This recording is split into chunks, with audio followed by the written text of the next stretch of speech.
안녕하세요. 경제적 자유를 꿈꾸는 삼전 장기 투자라는 삼전불패입니다. 선전패가족 여러분, 오늘 이번 시간 하루를 최종 마감을 짓는 바로 삼성전자 주가 전망 시간입니다. 오늘로써 이번 한 주간의 주식시장을 모두 마감을 좀 하도록 하겠는데요.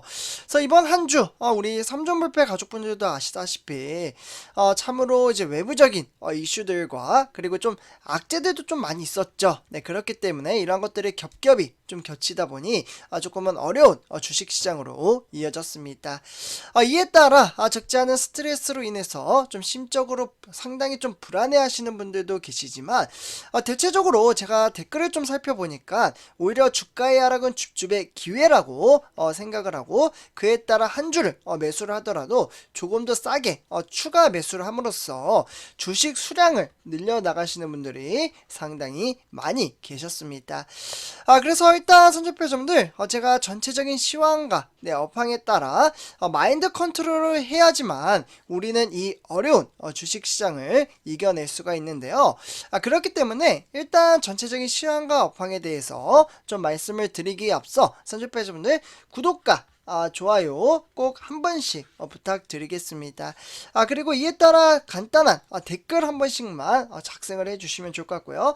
인사 정도로만 해주셔도 제가 다 답글을 달아드리고 있거든요. 그래서 저는 소통의 장을 상당히 좋아하기 때문에 한 번씩 꼭 부탁드리겠습니다. 그래서 정말 선전표점들 장기 투자 쉽지 않죠. 특히나 자기 자신과의 싸움, 자기 내면적인 부분에서 이 힘을 이겨낼 수 있는 사람만이 성공적인 주식 투자를 만들어낼 수가 있습니다.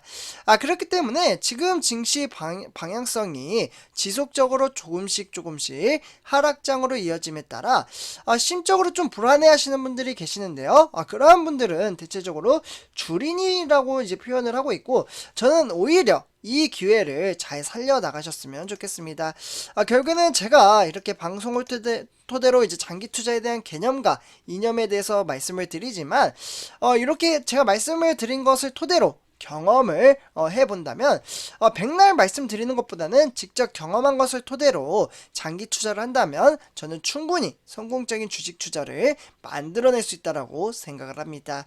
그래서 선전표점들, 우리는 어릴 때부터 주식 투자를 배우지 않았기 때문에 심적으로 부담이 오는 것은 당연한 겁니다. 금융 문맹에 대해서 우리 배우지 않았잖아요. 그냥 학교 다니면은 수학, 영어, 국어, 과학, 서학, 사회적, 국사 이런 종목을, 이런 과목을 배웠지, 우리는 주식 투자를 해서 돈을 만든다 이러한 금융 문맹에 대해서는 전혀 문외하기 때문에 이는 불안한 심리는 당연한 거라고 말씀을 드리고요. 앞으로 미래가 더 중요합니다. 앞으로 어떠한 마음가짐을 가지고 주식 투자를 하느냐에 따라 방향성이 달라진다라고 말씀을 드릴 수가 있겠습니다. 그에 따라 돈을 만드는 시스템을 만든다면 우리는 특히나 우리 삼전불패 가족분들은 어머님 아버님이 많이 계시기 때문에 노후 준비를 하시는 분들이 많이 계실 텐데요. 특히나 내가 힘들게 노동해서 쌈짓돈 모은 돈을 가지고 우리는 미래 전망치가 높은 회사에 투자를 하는 거지, 당장 막 상장 폐지가 되고 폭등장을 불러일으켰다가 폭락장으로 이어지는 그러한 종목에 투자를 하는 게 아니잖아요. 네, 그렇기 때문에 미래 전망치와 성장 동력에 대해서 말씀을 드리도록 하겠습니다. 그래서 좀 살펴보도록 할게요. 그래서 일단은 선전표점들 왜 이렇게 증시가 어려운지 전체적인 시황을 좀 파악을 해야 된다라고 말씀을 드릴 수가 있겠는데요.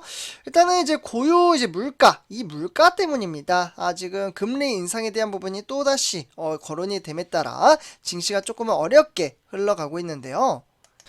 지금 현재 빅스텝 가능성도 코스피의 2400선까지 좀 밀릴 수 있다라는 소식이 나오고 있습니다. 그래서 오늘은 조금 아쉽게도 2600선이 조금 깨졌죠. 이에 따라 2595로 좀 마감을 지었고, 코스피는 무려 1.13% 폭락장으로 이어졌습니다.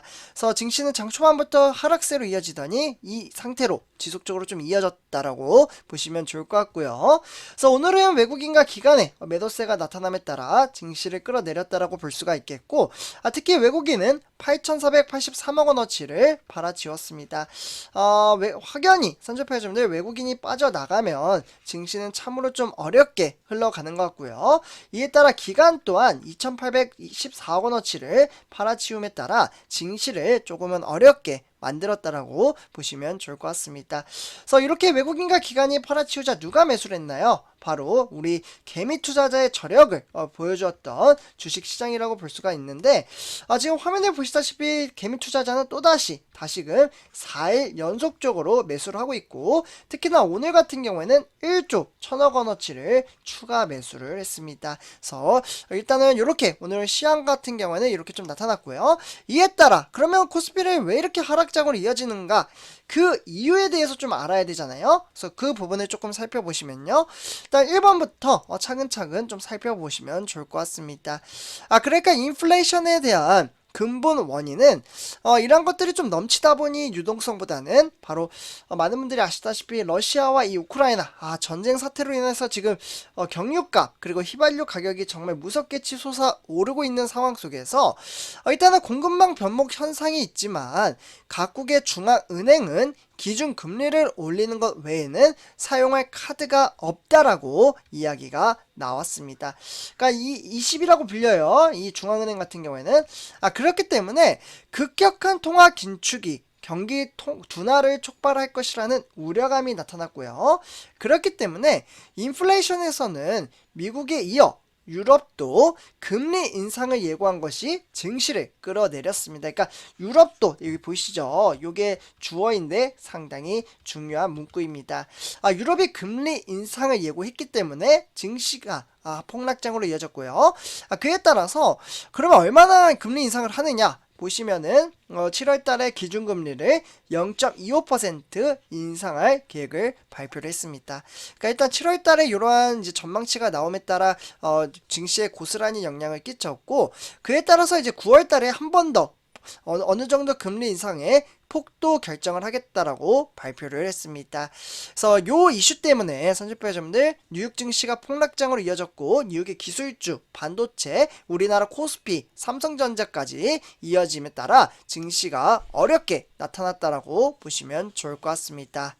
네, 그래서 지금 화면에 보시다시피 세계 주요 증시 현황은 뉴욕의 3대 지수, 다우산업, 나스닥 종합, 그리고 S&P 500까지 증시가 참으로 어렵게 흘러갔다라고 볼 수가 있겠고, 이에 따라 일본의 니켈 둘두로, 그리고 중국의 상계엔 종합, 그리고 홍콩의 항생도 마찬가지로 어렵게 나타났습니다. 근데 참고로 중국 같은 경우에는 반등장을 불러일으킴에 따라 지금 증시가 조금씩 우상향하는 그래프를 띄었는데, 일단은 제로 코로나 이게 이제 봉쇄 조치령이 어느 정도 해소가 됨에 따라 다시금 반등장을 불러일으키는 모습을 보실 수가 있겠습니다.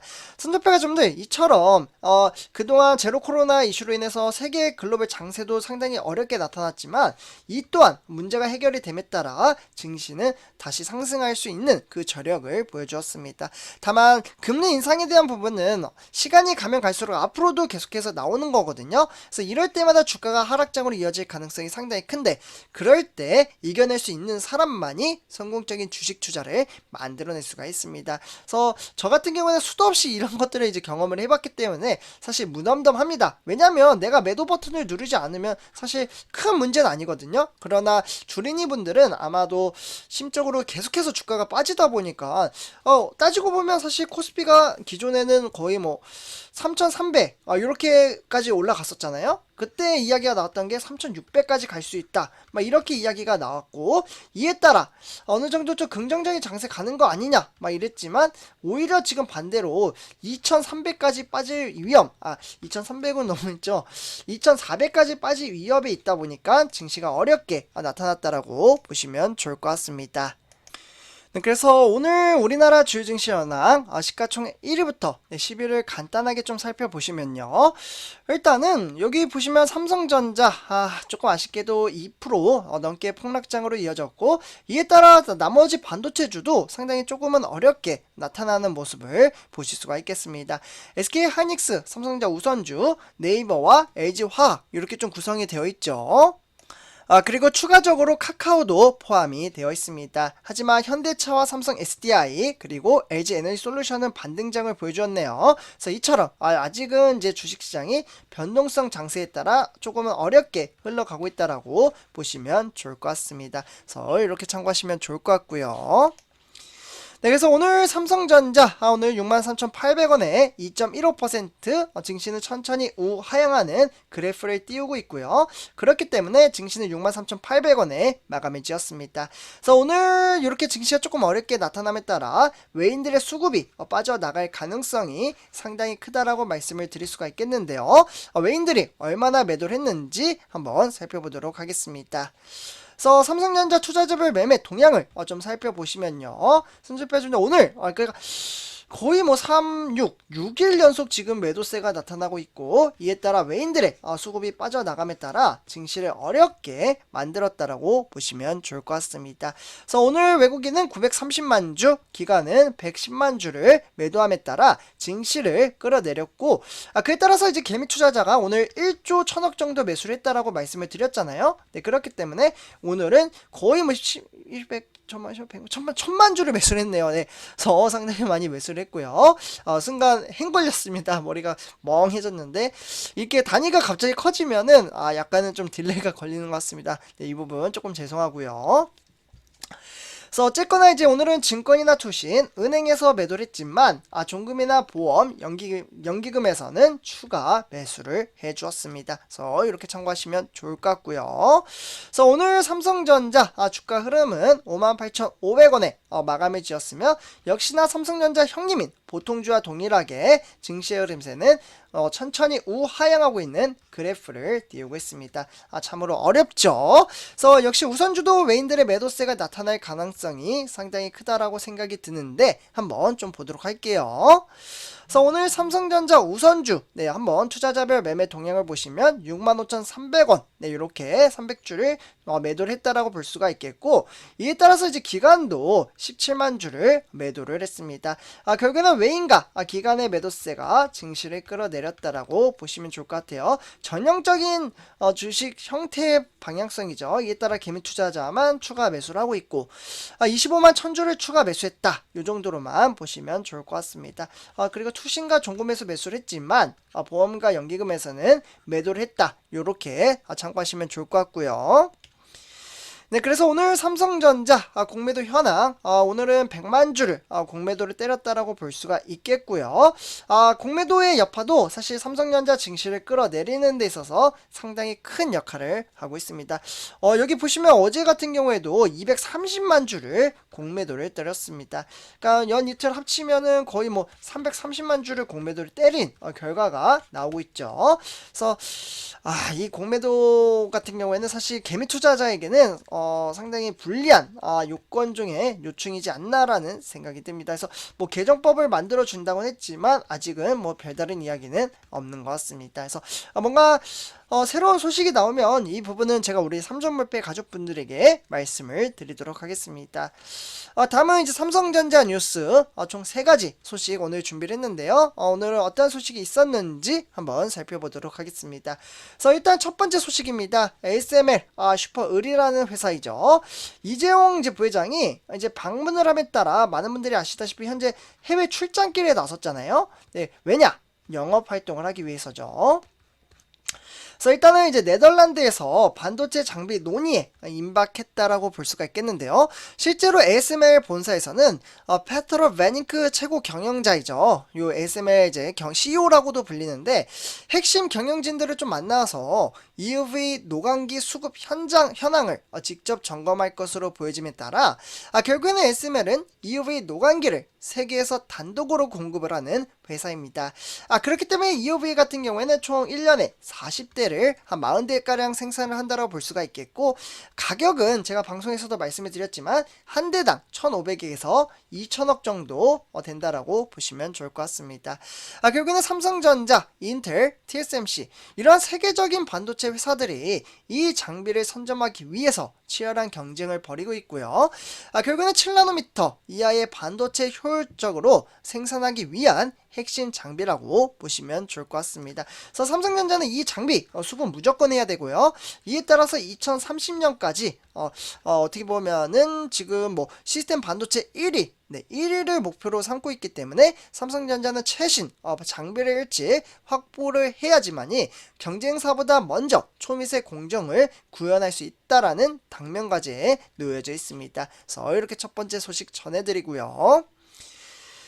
다음은 선전표에 좀 더 두 번째 소식입니다. 이재용 부회장 취업 제한의 위반, 이에 따라 무혐의를 받을 것으로 보여짐에 따라 사면, 저는 이게 너무 늦지 않나라는 생각이 듭니다. 사실 해외 출장에도 이번에는 어느 정도 조금은 이제 정부에서 지원이 있었기에 저는 좀 가능했다라고 생각이 들기 하거든요. 그리고 일단은 이재용 부회장이 8월 13일 요때 이제 강북절 특사 때 작년이었습니다. 요때 제가 날짜를 절대 까먹지가 않는데요. 너무 많이 말을 하다 보니까 날짜를 까먹지 않습니다. 네, 어쨌거나 8월 13일날 이때 일단은 사면을 받고 나왔고 그에 따라서 취업제한 규정을 위반했다라고 시민단체가 고발을 했기 때문에 경찰이 무혐의 결론을 냈다라고 보시면 좋을 것 같습니다. 그래서 어쨌거나 지금 이재용 부장 같은 경우에는 취업제한에 대한 혐의로 인해서 고발된 상태이기 때문에 이 혐의 없음이라는 결론을 내리고 불송치할 것으로 보여지고 있습니다. 네, 그리고 이제 마지막 소식입니다. 바로 보시면 삼성전자 2분기 역대급 실적을 쓸 것으로 보여짐에 따라 디램 가격은 낙폭이 적고 출하량이 높을 것으로 보여지고 있습니다. 그러니까 메모리 반도체 가격 하락폭이 시장이 우려했던 수준에 미달했기 때문에 반도체 매출 성수기인 하반기를 앞두고 바로 디램이죠. 이 디램의 출하량이 늘어남에 따라 실적이 호조세를 보일 것이라는 분석이 나오고 있습니다. 결국에는 삼성전자 2분기 요번 이제 6월달이 지나면 이제 예상 실적이 나올 것으로 보여짐에 따라 지금 실적 매출은 78조로 추산이 되고 있고요. 이에 따라서 영업이익은 15조 2911억 원으로 추산이 되고 있습니다. 그래서 전망치를 보고 보면 매출은 분기 기준 사상 최대 기록을 할 것으로 보여짐에 따라 영업이익이 반도체 초환기를 분류된 2018년 1분기부터는 삼성전자가 슈퍼 사이클이 왔었잖아요. 네, 그렇기 때문에 이와 더불어 지금 두 번째 규모로 커질 것으로 보여지고 있습니다. 네, 그래서 산적표여러분들 이렇게 전체적인 시황과 업황에 대해서 말씀을 드렸고요. 정말 쉽지 않은 주식시장이지만 이 시간을 이겨내는 사람만이 충분히 부자가 될 수 있다라고 말씀을 드릴 수가 있겠습니다. 돈이 돈을 만드는 시스템, 세상에는 공짜는 없습니다. 주식 투자에서 무조건 돈을 번다면 누구나 너도 나도 다 하겠죠. 하지만 장기 투자라는 게 그만큼 심적인 부담감, 자기 자신과의 싸움이 상당 부분 차지를 하고 있기 때문에 어려운 겁니다. 하지만 우리가 같이 나아간다면 혼자 가면은 정말 심적으로 너무 힘들잖아요. 정보도 모르고. 하지만 이러한 인터넷 플랫폼에서도 정말 좋은 채널들도 많기 때문에 그러한 것을 맹신하기보다는 항상 참고 정도로만 받아보시고 주식 투자를 한다면 저는 충분히 성공적인 주식 투자를 만들어낼 수 있다라고 말씀을 드릴 수가 있겠습니다. 워낙 증시가 요즘 들어 어렵게 흘러가다 보니 제가 이야기가 조금 길었는데요. 오늘 이번 영상 여기서 마치도록 하고요. 제 영상이 도움이 되셨다면 구독과 좋아요 한 번씩 부탁드리겠습니다. 그리고 댓글로 간단한 출첵 또는 간단한 코멘트만 작성을 해주신다면 저에게는 정말 큰 힘이 됩니다. 네, 이렇게 말씀을 드리고요. 이번 영상 마치도록 하겠습니다. 감사합니다.